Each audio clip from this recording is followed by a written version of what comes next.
orang non-Arab yang tidak bertakwa. Orang Arab yang bertakwa dengan orang Jawa yang tidak bertakwa, lebih baik orang Arab. Tapi kalau orang Jawa yang bertakwa, orang Arabnya tidak bertakwa, maka lebih baik orang Jawa. Ini kesetaraan itu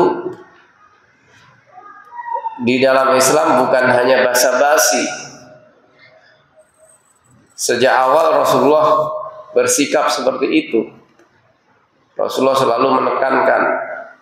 Ketika ada sahabat yang mengatakan, "Ya Ibnu Sauda," berbicara kepada sahabat Rasulullah yang merupakan orang berkulit hitam, "Wahai anak perempuan berkulit hitam," begitu ya.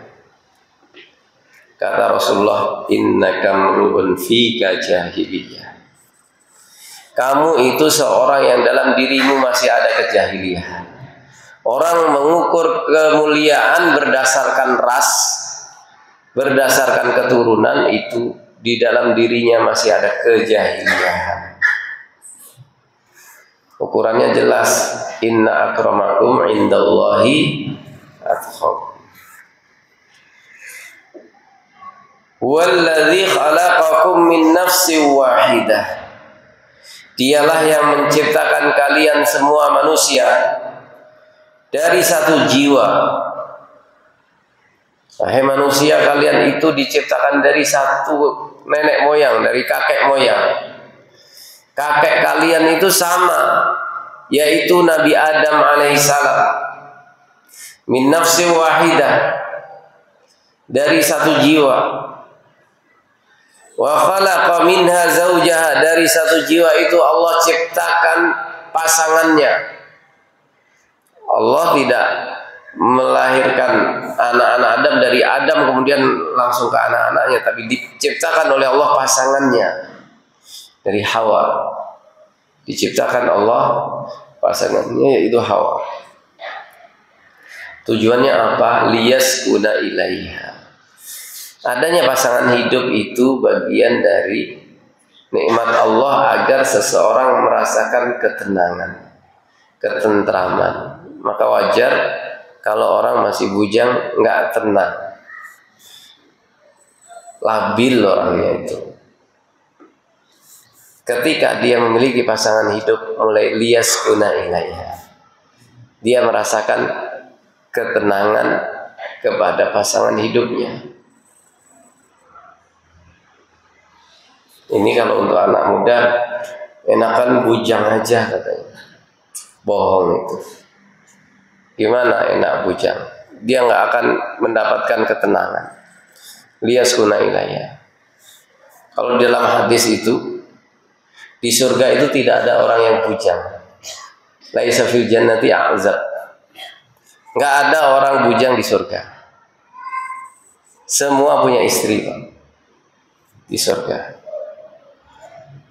Kalau memang bujang itu enak, mungkin di surga dibuat orang bujang gitu ya. Laisa fil jannati azab dalam hadis itu. Nah, para pemuda kalau sudah bisa menikah ya menikah. Bapaknya, ibunya mudahkan saja. Kalau memang dia sudah ketemu jodohnya, sudah mampu mandiri membiayai hidupnya, tidak harus kaya raya, tapi bisa bertanggung jawab. Sekarang banyak anak-anak muda yang takut menikah, takut punya anak. Jadi akhirnya terjadi pertumbuhan negatif. Orang tua lebih banyak dari anak muda. Itu di berbagai negara sudah mulai terjadi. Orang yang usia 70 tahun lebih banyak daripada anak-anak usia 3 tahun gitu. Jadi semakin usia lanjut semakin banyak jumlahnya. Karena para pemudanya takut menikah plus takut punya anak. Di antara hikmah adanya zauj, pasangan hidup di sini adalah agar liyaskuna ilaiha, agar dia merasa tentram bersamanya. Nabi Adam itu gelisah terus di surga, walaupun di surga itu banyak kenikmatannya. Makan apa saja bisa, menikmati semua yang ada di surga boleh. Tetapi dia sendirian. Kemudian Allah ciptakan dari tulang rusuknya pasangan hidupnya. Dari situ diperoleh ketentraman Nabi Adam alaihissalam. Liyaskuna ilayya. Demikian juga kehidupan orang-orang manusia akan merasakan ketentraman bersama pasangan hidupnya. Liyaskuna ilayha.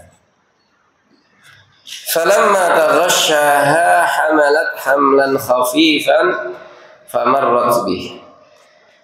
Bermula dari berbicara tentang Adam dan Hawa, menurut tafsir Al-Muyassar, pembicaraan berikutnya adalah pasangan suami istri secara umum.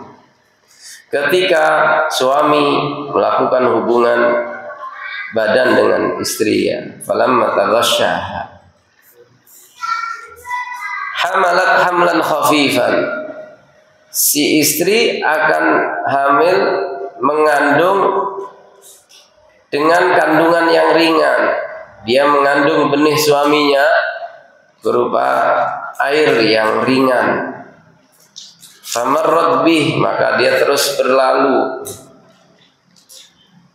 Dia berdiri, duduk, dan melakukan kegiatan-kegiatan seperti biasa karena hamilnya masih hamil kecil, hamil ringan. Bahkan tidak begitu tampak kalau dia sudah hamil. Ketika terjadi pembuahan, kehamilan di usia 1 bulan, 2 bulan mungkin tidak terlalu terlihat, maka seakan-akan tidak terjadi apapun. Falamma taghashaha, ketika falamma asqalat, ketika si istri sudah semakin berat kehamilannya, sudah mendekati kelahiran, mendekati persalinan yang umum dihitung 9 bulan 10 hari, mendekati kehamilan, mungkin sudah 7 bulan, 8 bulan, 9 bulan, mendekati hari H persalinan, semakin berat kehamilannya. Kemana-mana nggak enak, jalan nggak enak, duduk nggak enak, tidur nggak enak, miring kanan nggak enak, miring kiri nggak enak. Wahnan ala wahnin, ya, Al-Quran mengatakan hamalathu ummuhu wahnan ala wahnin. Ibu mengandungnya dalam kondisi kelemahan di atas kelemahan. Berat sekali. Falamma asqalat, ketika sang istri semakin berat kandungannya, sudah mendekati kelahirannya. Bisa jadi tepat 9 bulan 10 hari, bisa jadi ada yang 8 bulan sudah melahirkan. Bahkan sangat mungkin 6 bulan sudah melahirkan. Kelahiran minimal itu 6 bulan. Menurut perhitungan, kalau ada orang melahirkan 6 bulan, kemudian bayinya hidup, itu memungkinkan 6 bulan. Kalau di dalam matan Abu Suja, bisa jadi ditunda lebih dari 9 bulan, 10 bulan, 12 bulan, setahun, bahkan 2 tahun, bahkan bisa 4 tahun. Itu kalau di matan Abu Suja dikatakan begitu, ya. Bisa kehamilan itu bisa sampai 4 tahun. Berdasarkan pengalaman, maksudnya melihat kejadian-kejadian di sekitar. Yang jelas kalau sudah mendekati usia persalinan itu, pertanyaannya kapan melahirkan, nanti malam atau besok kan nggak tahu. Semua sudah berat, maka yang terjadi falamma asqalat da'awallaha rabbahuma. Suami istri dua-duanya berdoa kepada Allah, Tuhan mereka. Biasanya manusia ketika dalam keadaan berat, sulit, rajin berdoa. Termasuk ketika mengandung berat. Doanya apa? Lain ataitana salihan lanakunanna minasyakirin. Ya Allah, kalau Engkau berikan kepada kami anak yang saleh, yang sempurna, sehat, sempurna, tidak cacat, niscaya kami menjadi orang yang bersyukur. Bersyukur atas karunia anak yang saleh, atas karunia anak yang sempurna, tidak terlahir dalam kondisi cacat. Memang di akhir menjelang kelahiran semakin gentingnya orang tua merasa harap-harap cemas, berharap lahir secara sempurna, sehat anaknya, sehat ibunya. Bisa jadi lahir anak tapi tidak sempurna, bisa jadi lahir anaknya meninggal dunia, bisa jadi lahir anaknya sehat, ibunya yang meninggal dunia. Ini memang kondisinya berat sekali. Makanya keduanya berdoa, jika Engkau berikan kepada kami anak yang soleh, niscaya kami, atau anak yang sempurna. Soleh di sini bisa maknanya soleh dalam arti soleh akhlak dan agamanya, tapi juga soleh dalam arti sempurna jasadnya.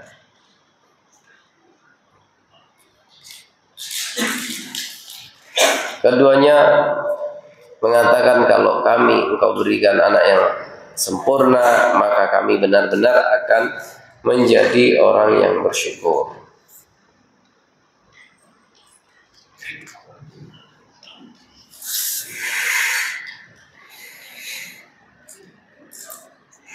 Falamma atahuma shalihan, namun ketika Allah berikan kepada keduanya seorang anak yang sempurna, anak yang saleh, ja'ala lahu syuraka, ternyata tidak semua orang tua itu ingat kepada yang dijanjikannya.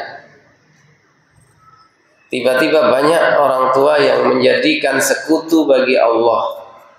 Ja'ala lahu syuraka, mereka menjadikan sekutu-sekutu bagi Allah fima atahuma, dalam anak yang dikaruniakan kepada mereka.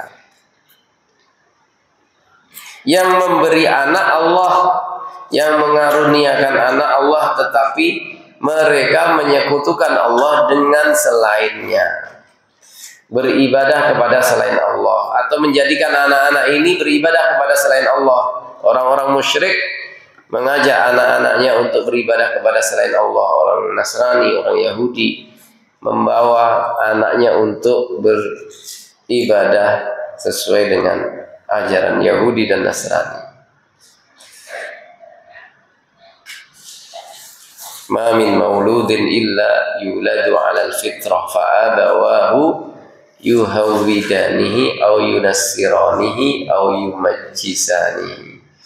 Semua anak lahir di atas fitrah. Fitrahnya itu beribadah kepada Allah, menuhankan Allah, pasrah, tunduk kepada hukum-hukum Allah. Tapi orang tuanya kemudian yang menjadikan dia Yahudi, menjadikannya Nasrani atau Majusi, merusak fitrahnya. Nah, ini semakna dengan itu. Tiba-tiba kedua orang tuanya menjadikan sekutu-sekutu bagi Allah dalam hal yang dikaruniakan kepadanya. Allahul ladzi infaradallahu fi dzalikal waladil ladzi infaradallahu bi khalqihi, di dalam anak yang Allah secara khusus menciptakan, hanya Allah saja yang menciptakannya. Ternyata oleh kedua orangnya fa'abadahu li ghairillah, oleh kedua orang tuanya tidak jadikan hamba kepada selain Allah.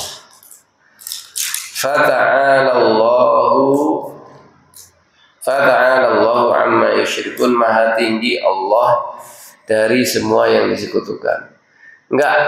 Enggak sepatutnya, enggak selevel.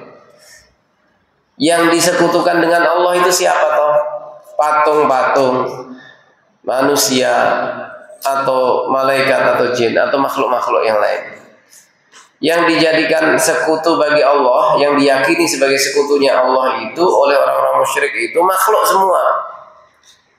Sedangkan Allah itu Khalik. Jauh sekali perbandingannya. Ta'ala Allah, maha tinggi Allah dari semua yang mereka persekutukan. Tuhan-Tuhan yang mereka anggap Tuhan sebagai sekutu bagi Allah itu terlalu jauh untuk dibandingkan dengan Allah Subhanahu wa ta'ala. Maha tinggi Allah dari semua yang mereka persekutukan itu. Allah itu sangat membenci kesyirikan, dan dosa yang paling besar adalah dosa syirik. Innallaha la yaghfiru an yushraka bihi wa yaghfiru ma duna dzalika liman yasha. Bagaimana sampai orang tidak bisa membedakan antara Khalik dengan makhluk? Bagaimana tidak bisa membedakan antara Allah Subhanahu wa ta'ala yang memiliki semua sifat yang mulia, sempurna, dibandingkan dengan makhluk yang serba kekurangan. Begitu kita lihat langsung kelihatan kurangnya, cacatnya, aibnya sudah kelihatan kalau makhluk itu. Sedangkan Allah Subhanahu wa ta'ala maha tinggi, maha sempurna, maha mulia. Bagaimana sampai mereka punya keyakinan bahwa itu sebagai sekutunya Allah? Ana aghna syuraka'i 'anis syirki. Aku adalah yang paling tidak membutuhkan persekutuan. Allah tidak membutuhkan persekutuan. Wa man yusyrik billahi faqad iftara isman 'azima. Siapa yang menyekutukan Allah berarti dia sudah membuat dosa yang besar. Wa man yusyrik billahi faqad dhalla dhalalan ba'ida. Siapa yang menyekutukan Allah berarti dia sudah tersesat sejauh-jauhnya. Ayusyrikuna ma la yakhluqu syai'aw wa hum yukhlaqun. Pertanyaan Allah, apakah mereka menyekutukan, apakah orang-orang musyrik itu menyekutukan di dalam beribadah kepada Allah, menyekutukan Allah dengan makhluk-makhluknya? Ma la yakhluqu syai'an, yang tidak menciptakan sesuatu apapun. Sesuatu. Apa yang diciptakan oleh Tuhan-Tuhan selain Allah itu? Apa? Tidak ada satupun yang diciptakan. Dia menciptakan matahari? Tidak. Menciptakan bulan? Tidak. Menciptakan bumi? Tidak. Menciptakan manusia juga tidak. Menciptakan organ manusia, mata, telinga, hidung, tidak juga. Menciptakan kulitnya manusia aja tidak. Menciptakan binatang tidak. Menciptakan lalat pun tidak. Bagaimana makhluk yang tidak menciptakan itu? Ayusyrikuna ma la yakhluquna syai'an. Apakah mereka menyekutukan Allah dengan Tuhan yang mereka anggap Tuhan itu, yang tidak menciptakan, malah yakhluqu syai'an, yang tidak menciptakan sesuatu apapun, wa hum yukhlaqun, dan mereka itu justru diciptakan. Malaikat itu enggak menciptakan, dia diciptakan. Jin, setan diciptakan, bukan menciptakan. Manusia, apakah itu raja, apakah itu nabi, rasul, itu diciptakan bukan menciptakan. Nabi Isa diciptakan bukan menciptakan. La yakhluqu syai'an. Semua itu, apalagi ada yang lebih rendah lagi, manusia menyembah matahari. Lah matahari itu kedudukannya lebih rendah dari manusia. Matahari tidak berakal, manusia berakal. Menyembah bintang, menyembah bulan, menyembah pohon. Pohon dengan manusia mana lebih mulia? Pohon itu diciptakan, bukan menciptakan. Menyembah patung-patung. Ada yang patung dari kayu, ada yang dari batu. Mereka itu justru diciptakan. Ayusyrikuna. Apakah mereka menyekutukan Allah dengan Tuhan-Tuhan seperti itu? Patut enggak pertanyaan itu? Ditanyakan oleh ayusyrikun, apakah mereka menyekutukan Allah dengan apa yang tidak menciptakan sesuatu apapun, justru mereka itu diciptakan.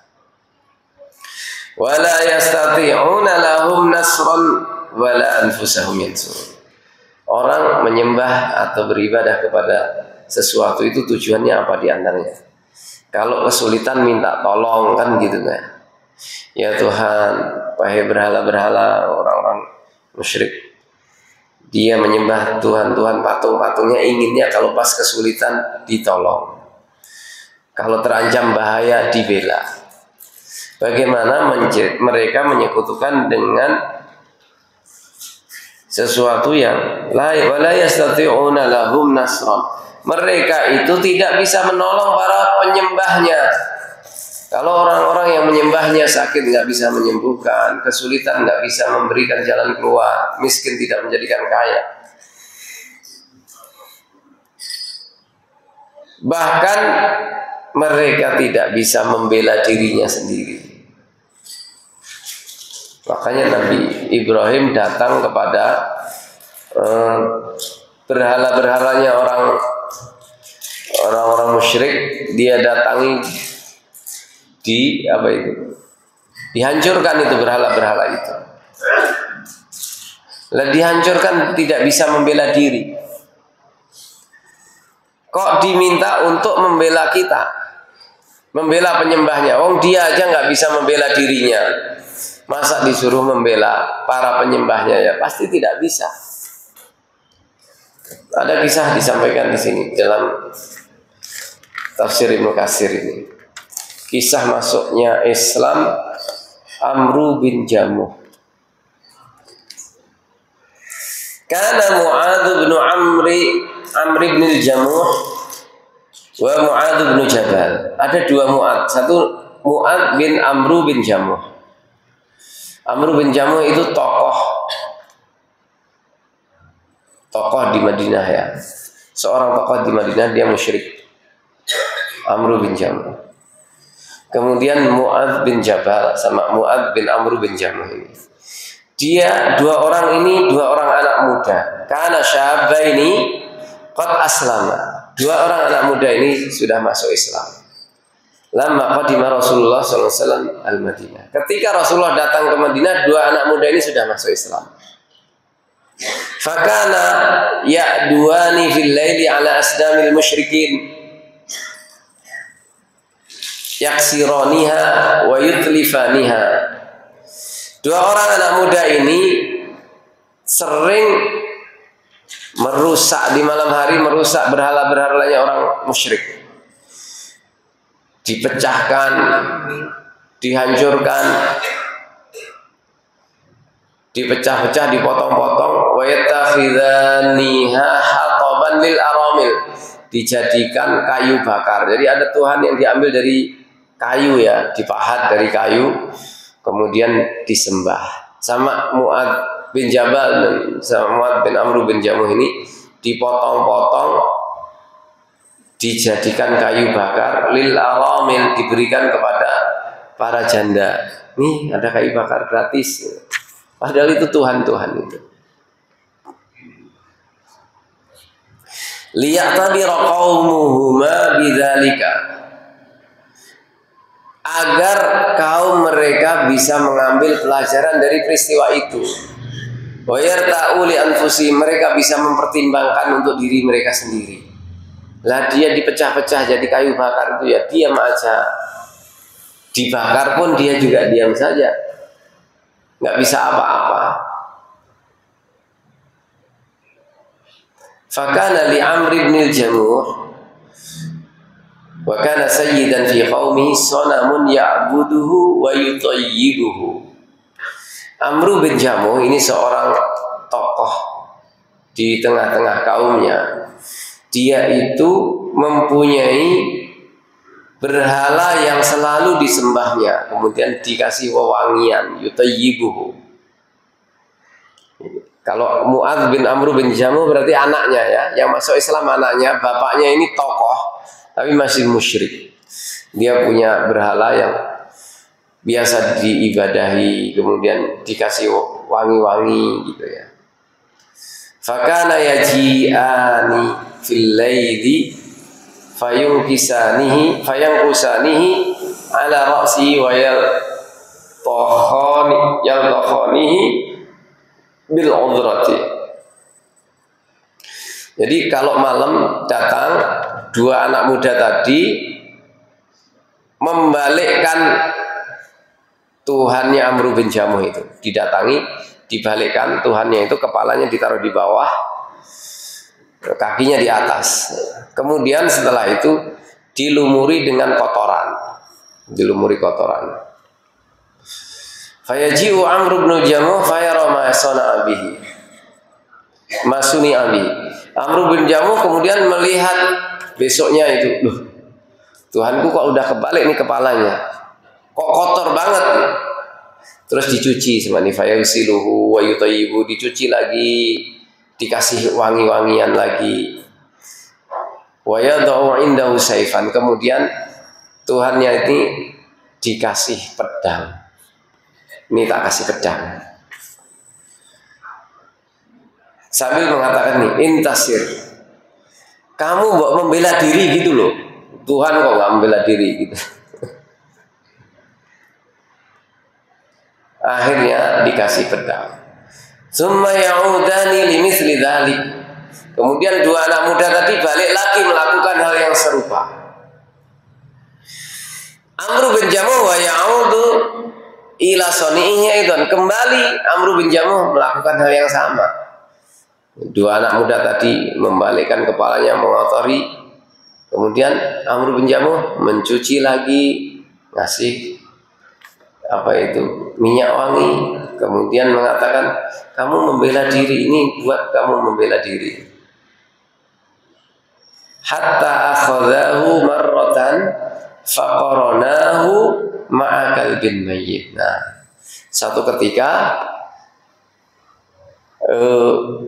Tuhannya tadi diambil, kemudian diikat bersama bangkai anjing, diikat bareng gitu. Wadallayahu fi hablin fi bi'rin hunaka, kemudian diturunkan bersama timba ya ke dalam sumur yang ada di sana. Jadi Tuhan sama bangkai anjing kemudian ditaruh di ember, embernya diturunkan ke sumur begitu. Falamma jaa Amr bin Jamuh wa ra'a dzalika nadhara. Ketika Amr bin Jamuh datang kemudian melihat hal itu, dia berpikir, fa'alima anna ma kana alaihi min ad-dini batil. Dia baru tersadar, ini agama yang batil.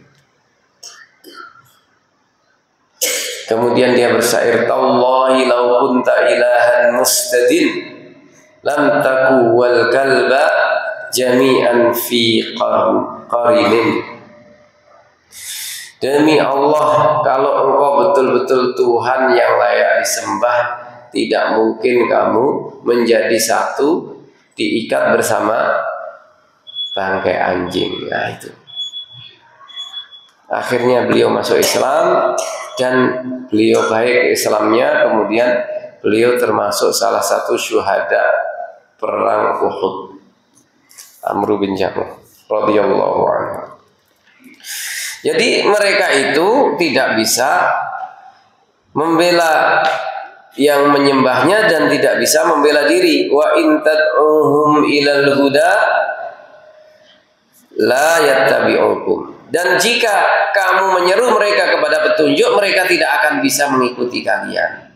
Sawa'un 'alaikum ad'autumuhum am antum shamitun. Sama saja kalian mengajak mereka atau kalian diam saja. Mau diajak bicara, diberi petunjuk atau didiamin, sama saja.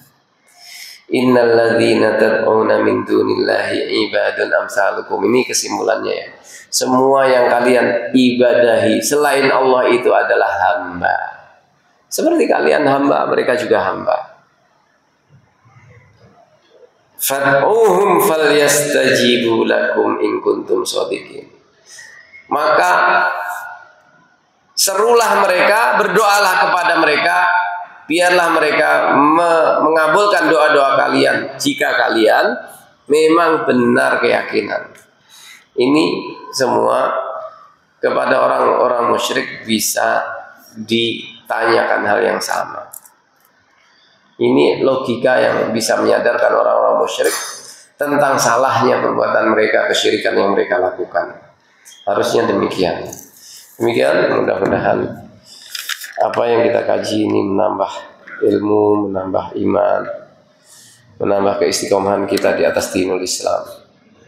Aqulu qouli hadza subhanakallahumma rabbana wa bihamdika asyhadu an la ilaha illa anta astaghfiruka wa atubu ilaik. Assalamualaikum warahmatullahi wabarakatuh.